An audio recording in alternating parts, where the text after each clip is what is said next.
కాసేపట్లోనే CM Revanth రెడ్డితో సినీ ప్రముఖులు భేటీ కాబోతున్నారు. కమాండ్ కంట్రోల్ సెంటర్ లో సమావేశం జరగబోతోంది.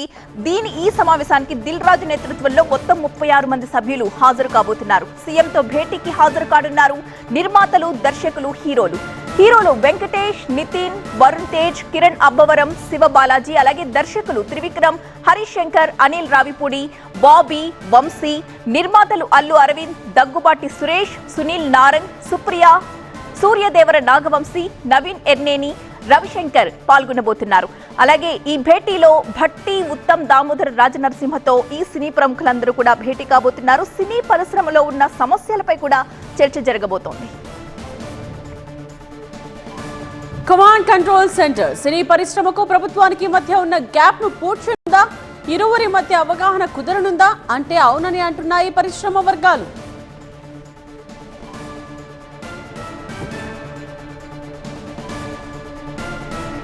సర్కార్కు సినీ పరిశ్రమకు మధ్య కనిపించని గ్యాప్ ఉన్నట్టు స్పష్టంగా అర్థమవుతోంది. ఈ క్రమంలో ఇవాల్టి భేటీపై ఉత్కంఠ నెలకొంది. సినీ పరిశ్రమ ప్రభుత్వం ముందు కొన్ని ప్రతిపాదనలు ఉంచబోతున్నట్టుగా తెలుస్తోంది. అదే సమయంలో టాలీవుడ్ కు కూడా ప్రభుత్వం బాధ్యతను గుర్తు చేయబోతున్నట్టుగా సమాచారం అందుతోంది.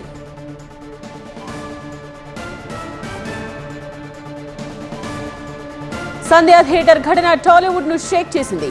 పుష్ప సినిమా బంపర్ హిట్ అయిన రేవతి మృతి తీవ్రంగా కలిచివేసింది. ఈ ఘటనలో అరెస్ట్ అయిన హీరో అల్లు అర్జున్ 24 గంటల్లోనే విడుదలయ్యారు. ఆ తర్వాత ఈ నెల 21న అసెంబ్లీలో ప్రసంగించిన సీఎం రేవంత్ టాలీవుడ్ తీరును తప్పుపట్టారు. తల్లి చనిపోయి బిడ్డ చావు బతుకుల మధ్య ఉంటే సినీ పరిశ్రమ నుండి కనీస పరామర్శ లేదంటూ విమర్శించారు. డబ్బులు సంపాదించుకుంటాం, జనం ఏమైపోయినా తమకు సంబంధం లేదంటే ప్రభుత్వం చూస్తూ ఊరుకోబోదని హెచ్చరించారు. తాను సీఎం సీట్లో ఉన్నంత వరకు బెనిఫిట్ షోలు ఉండబోవని తెగేసి చెప్పారు.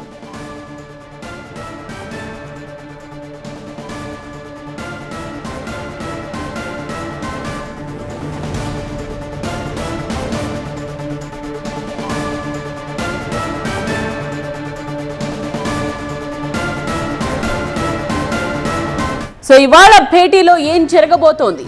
ప్రజెంట్ మా ప్రతినిధులు సిద్ధంగా ఉన్నారు మరిన్ని డీటెయిల్స్ అందించడానికి. Principal correspondent, senior correspondent Shravan and Jyothi సిద్ధంగా ఉన్నారు. ముందుగా జ్యోతి దగ్గరికి వెళ్దాం.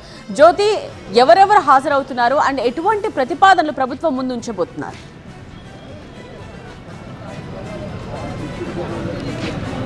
కమాండ్ అండ్ కంట్రోల్ సెంటర్లో ఈరోజు 10 గంటలకు సినీ ప్రముఖులతో సీఎం రేవంత్ రెడ్డి భేటీ కాబోతూ ఉన్నారు. ఒక్కొక్కరుగా కూడా కమాండ్ అండ్ కంట్రోల్ సెంటర్కి వస్తున్నటువంటి పరిస్థితి ప్రస్తుతం మనం చూస్తూ ఉన్నాము. ఇప్పటికే త్రివిక్రమ్ శ్రీనివాస్తో పాటు అల్లు అరవింద్, విజేంద్ర ప్రసాద్, మురళీమోహన్ వీళ్ళందరూ కూడా కమాండ్ అండ్ కంట్రోల్ సెంటర్కి రావడం జరిగింది. అయితే ప్రధానంగా అటు దర్శకుల సంఘం నుంచి కావచ్చు, నిర్మాతలు ఉన్నటువంటి అంటే ఇప్పటికీ ఎఫ్డీసీ చైర్మన్గా ఉన్నటువంటి దిల్ రాజు నేతృత్వంలో 36 మంది సభ్యులతో కూడినటువంటి సినీ ప్రముఖులంతా కూడా కమాండ్ అండ్ కంట్రోల్ సెంటర్కి వస్తున్నారు. మరొక వైపు నిర్మాతల్లో కూడా యూవీ క్రియేషన్స్కి సంబంధించి కావచ్చు, ఏషియన్, మైత్రి మూవీ మేకర్స్కి సంబంధించిన నిర్మాతలు వీళ్ళంతా కూడా ఇక్కడికి వస్తున్నారు. మరొక వైపు తెలంగాణ ఫిలిం ఫెడరేషన్ నుంచి, మా అసోసియేషన్ ఫిలిం ఛాంబర్ నుంచి ఉన్నటువంటి అధ్యక్షులు అంతా మిగతా సభ్యులు ఎవరైతే ఉంటారో వాళ్ళంతా కూడా ఈ యొక్క సమావేశానికి హాజరు కాబోతున్నారు. ప్రధానంగా తాజాగా జరిగినటువంటి పరిణామాలు కావచ్చు, అంతేకాకుండా గతంలో ఉన్నటువంటి సినీ పరిశ్రమ ఫేస్ చేసినటువంటి సమస్యలు కావచ్చు, చిన్న పెద్ద సినిమాలకు అన్నిటికీ కూడా థియేటర్స్ సౌకర్యాన్ని ఇవన్నిటికి కూడా ముందుంచేటటువంటి అవకాశం కనిపిస్తుంది. ఇక ప్రధానంగా మాత్రం సంధ్యా థియేటర్ ఘటనకు సంబంధించి అన్ని అంశాలు కూడా ప్రస్తావించేటటువంటి ఆ పరిస్థితిగా చెప్పుకోవచ్చు. ప్రస్తుతం మనం చూస్తూ ఉన్నాము ఒక్కొక్కరిగా కూడా కమాండ్ అండ్ కంట్రోల్ సెంటర్కి భేటీ ఏదైతే సమావేశందో ఆ సమావేశానికి ఒక్కొక్కరుగా హాజరవుతూ ఉన్నారు. కొద్దిసేపటి క్రితమే డీసీసీ అధ్యక్షులుగా ఉన్నటువంటి రోహిన్ రెడ్డి కూడా ఇక్కడికి రావడం జరిగింది. మనం చూస్తున్నాం ఇక్కడ పోలీసులు కూడా భారీ భద్రతను ఏర్పాటు చేసినటువంటి పరిస్థితి ఈ సమావేశానికి సంబంధించి ఒక కీలకంగా కూడా మారనుంది అని చెప్పుకోవచ్చు. ఎందుకంటే ఇప్పుడు ఎఫ్డీసీ చైర్మన్ అయిన తర్వాత దిల్ రాజు నేతృత్వంలో అది కూడా మొదటిసారి ఇక్కడ భేటీ అవుతూ ఉన్నారు. సినీ పెద్దలు ఎవరైతే ఉంటారో వాళ్ళందరూ కూడా హాజరవుతున్నారు. హీరోస్లో కూడా వెంకటేష్తో పాటు వరుణ్ తేజ్, కిరణ్ అబ్బవరం, నితిన్ వీళ్ళందరూ కూడా హాజరవుతూ ఉన్నారు. ప్రముఖ దర్శకులు కావచ్చు, ప్రముఖ నిర్మాతలు కావచ్చు, వీళ్ళంతా కూడా హాజరవుతున్నటువంటి పరిస్థితి. అంటే ఈ భేటీ ఒక కీలక అంశంగా కూడా మారనుంది అని చెప్పుకోవచ్చు. దీనికి సంబంధించి పూర్తి స్థాయిలో కూడా ఇక్కడ పూర్తి స్థాయిలో ఈ సమావేశానికి సంబంధించి కీలకంగా మారబోతుంది. ప్రతి ఒక్క అంశాలన్నింటినీ కూడా సీఎం దృష్టికి తీసుకెళ్లేటటువంటి అవకాశం కూడా ఉందని చెప్పుకోవచ్చు. అంటే ఎక్కడికెక్కడ ఈ ఘటనకు సంబంధించి రాష్ట్ర వ్యాప్తంగా తీవ్ర సంచలనంగా మారింది. తీవ్ర విమర్శలు ప్రతి విమర్శలు కూడా ఎదుర్కొన్నటువంటి పరిస్థితి. అయితే చాలా ఆల్మోస్ట్ ఎఫ్డీసీ చైర్మన్ అయిన తర్వాత చాలా మంది సినీ ప్రముఖులకు సంబంధించి కూడా కలవనటువంటి నేపథ్యంలో ఈ యొక్క భేటీ మాత్రం చాలా కీలకంగా మారింది. కొద్దిసేపటి క్రితమే అల్లు అరవింద్తో పాటు దర్శకులైనటువంటి త్రివిక్రమ్ శ్రీనివాస్, విజేంద్ర ప్రసాద్, మురళీమోహన్ ఇంకా ప్రతి ఒక్కరు కూడా ఇప్పుడు హాజరవుతున్నారు. అంటే ప్రభుత్వం నుంచి కూడా పెద్దలు కూడా హాజరవుతున్నటువంటి పరిస్థితి ప్రస్తుతానికి మనం చూస్తున్నాం. కమాండ్ అండ్ కంట్రోల్ సెంటర్ దగ్గర మాత్రం లోపలికి సినీ ప్రముఖులు వెళ్తున్నటువంటి దృశ్యాలు కనిపిస్తూ ఉన్నాయి.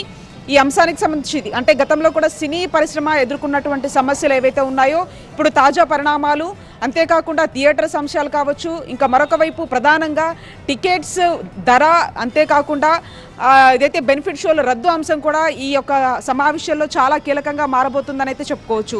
ఈ అంశాలన్నింటినీ కూడా ఒకవైపు ఎఫ్డీసీ చైర్మన్గా ఉన్నటువంటి దిల్ రాజు నేతృత్వంలో ఈ ప్రముఖులు ఎవరైతే ఉన్నారో ఈ ప్రముఖులంతా కూడా ఈ అంశాలకు సంబంధించి పూర్తి స్థాయిలో ఈ యొక్క సమావేశం ద్వారా సీఎం దృష్టికి తీసుకెళ్లేటటువంటి అవకాశం మాత్రం కనిపిస్తా ఉంది.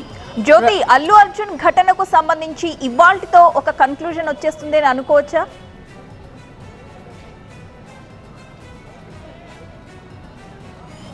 అది ఖచ్చితంగా చెప్పలేము. ఎందుకంటే ఇప్పటికీ ఈ అంశాలకు సంబంధించి ఒకవైపు అల్లు అర్జున్ తరపు నుంచి ₹1,00,00,000, మైత్రి మూవీ మేకర్స్ నుంచి కూడా ₹50 లక్షల, సుకుమార్ నుంచి ₹50 లక్షల, మొత్తంగా ₹2 కోట్ల వరకు కూడా ఏదైతే శ్రీతేజ్ కుటుంబానికి ఇవ్వడం జరిగింది. ఈ అంశాలకు సంబంధించి పూర్తి స్థాయిలో కూడా ఏదైతే ఎఫ్డీసీ చైర్మన్గా ఉన్నటువంటి దిల్ రాజు అటు ప్రభుత్వానికి ఇటు ఇండస్ట్రీకి బ్రిడ్జ్గా వ్యవహరించాలి అని చెప్పేసి తనకి సీఎం చెప్పినట్టుగా కూడా ప్రెస్ మీట్ ద్వారా ఆయన వెల్లడించడం జరిగింది.